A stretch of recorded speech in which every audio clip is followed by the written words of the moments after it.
Hello, friends and fans. You know, I posted a video about airfoil on on the wing of an airplane, and what it does and what it is.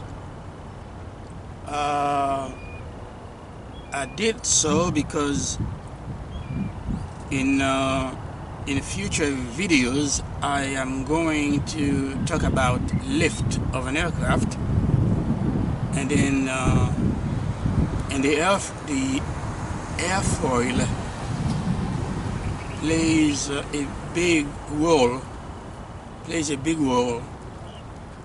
in that case. So I will be posting videos about lift of an aircraft, but I just want to give you an overview of the airfoil, and if you have not done so yet, I am encouraging you to look for the YouTube video that I posted on the subject. But now let me go a little further on airfoil. An airfoil, as you know, as I explained to you in my previous video, is a slice of the wing of the airplane.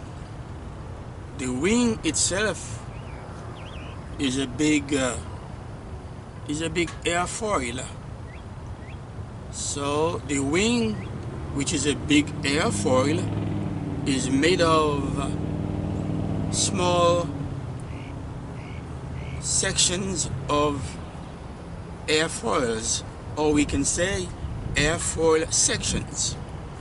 Okay, and they are located at different stations of the wing. So that airfoil is very important to the lift of the aircraft, to the lift created by the wing. So it contains various characteristics that allow it to do so, and there are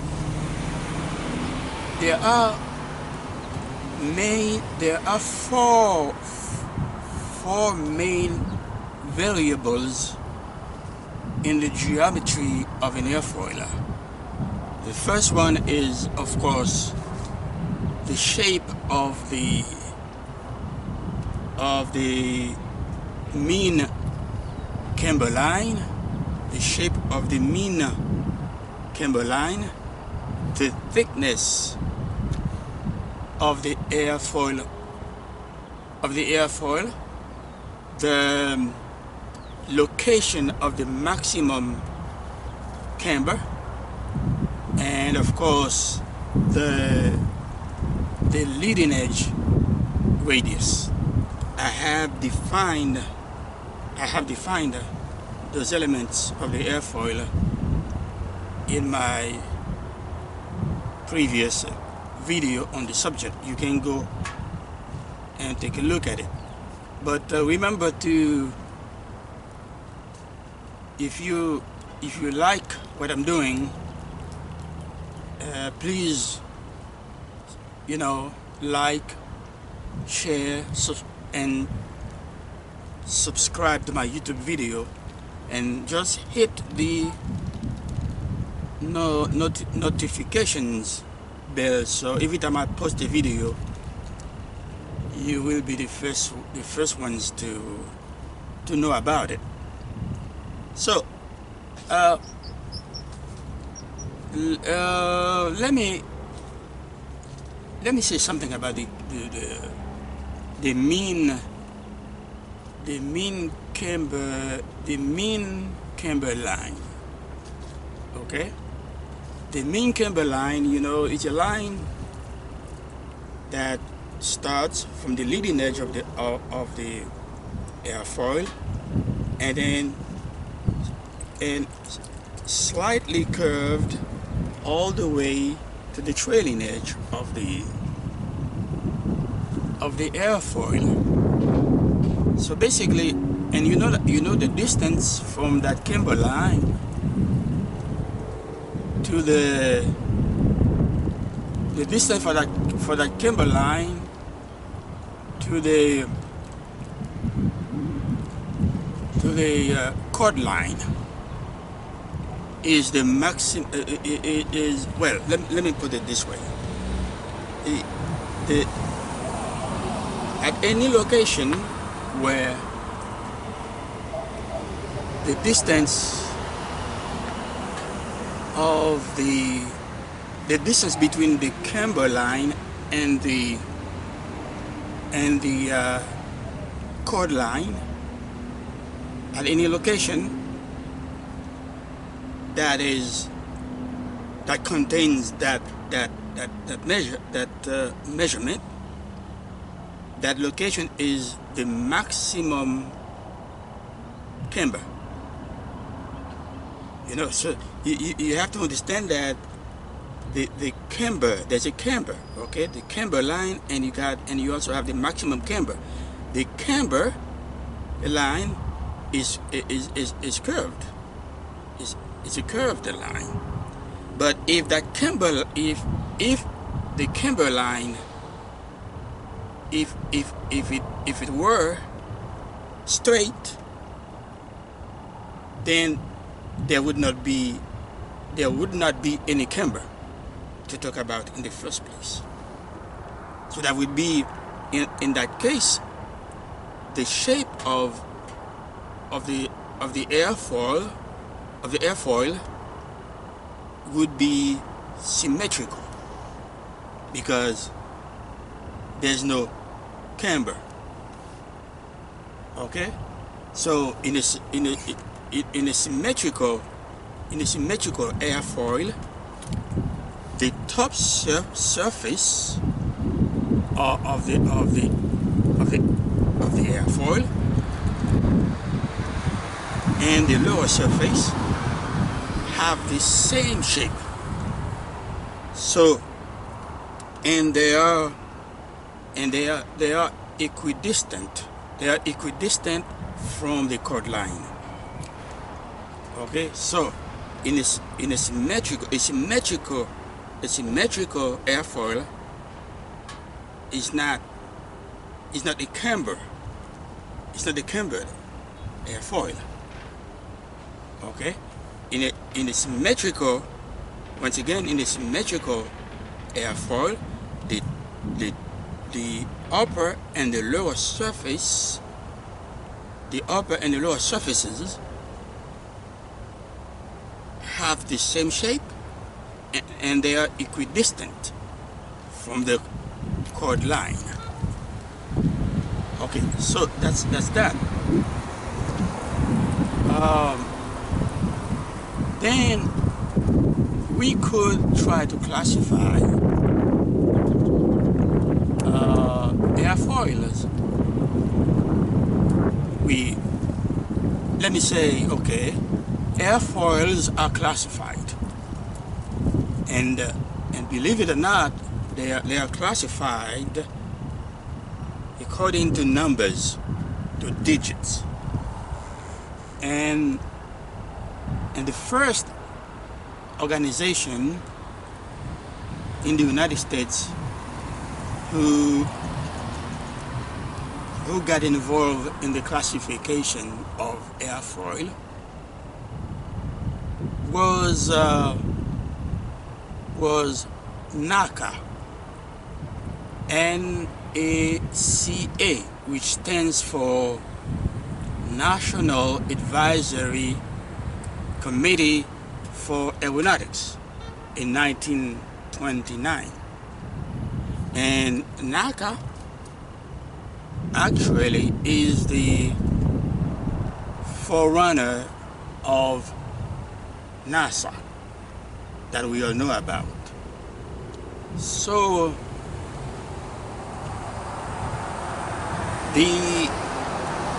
at that time, starting in 1929, the airfoils were classified in series.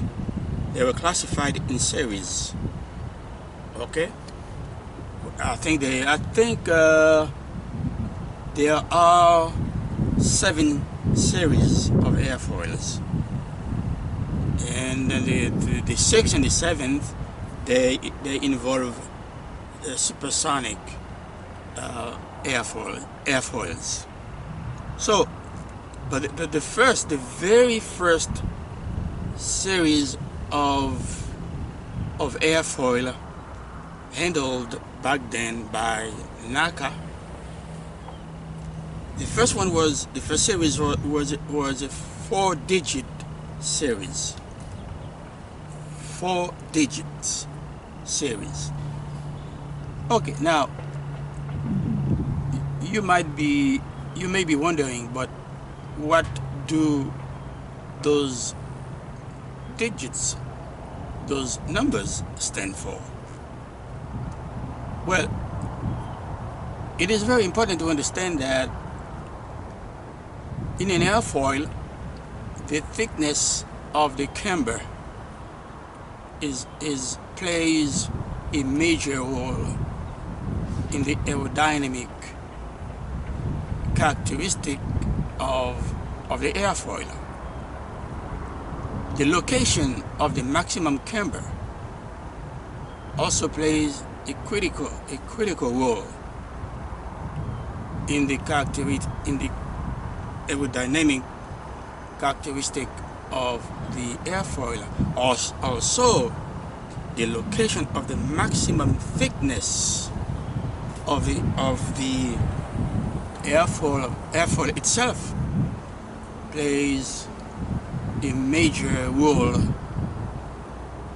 in the aerodynamic characteristic of the airfoil. Okay, when we talk about symmetrical airfoil, there's no camber, there's no camber line, there's no maximum camber. Okay, so I hope you understand. But now when we talk about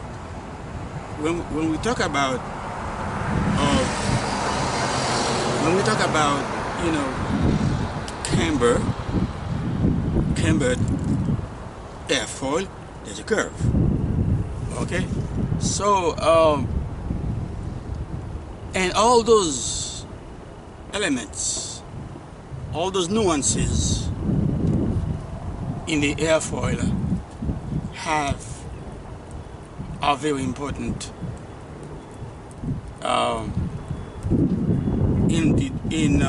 very important in determining the aerodynamic characteristic of the airfoil or of the wing itself. Okay, so like I just told you, the airfoils are classified by numbers, by digits, starting in 1929 by NACA. Now, like I told you, the first developed airfoil, okay, the first series was a 4-digit series, and the first number, okay, let's take 4 digits, 2415. Okay, let's say we have a NACA airfoil 2415, 2415. Okay, the first digit, which is 2, is represent the amount of camber in percentage of the chord. So let me say that again. The first digit in the 4-digit series airfoil, the first digit 2, because I'm using 2415, 2415, 2 represents the maximum, the amount of, well, the maximum amount of camber in percentage of the chord of the airfoil. Remember, the chord of the airfoil is the length of the chord line. So in any dimension that you want to calculate, okay, is measured in terms of the chord. 2% of C. That means 2% of the chord. So the maximum in the example I'm using, to the first digit is 2% of C. The maximum camber is 2% of C. C stands for chord. Now, what about the second digit? I think 2. I say 2 4. Okay, 2 4. The second digit is 4. Okay, the 4 represents the amount of the maximum camber in tenth. The maximum camber in tenths of chord, in tenth of C. Okay, let me repeat that. The second digit 4 represents the maximum camber in tenths of C. And then finally, the last two digits, 1 5, represents the maximum thickness. Okay, I would say the position, the location of the maximum thickness. Okay, and the same thing, the same goes with the maximum camber, is the position. You know, I think I did not specify that. I'm talking about the position of the maximum camber. So I'm going to repeat that so you can understand. As an example, we're using of the first series of airfoils, 2415. Okay, that's it. 4 digits series. 2415. 2 represents the 2% of the camber line, 2% of the camber line. Okay, 2% in percentage of the chord. Okay, 2% of C. The second digit 4 represents 40%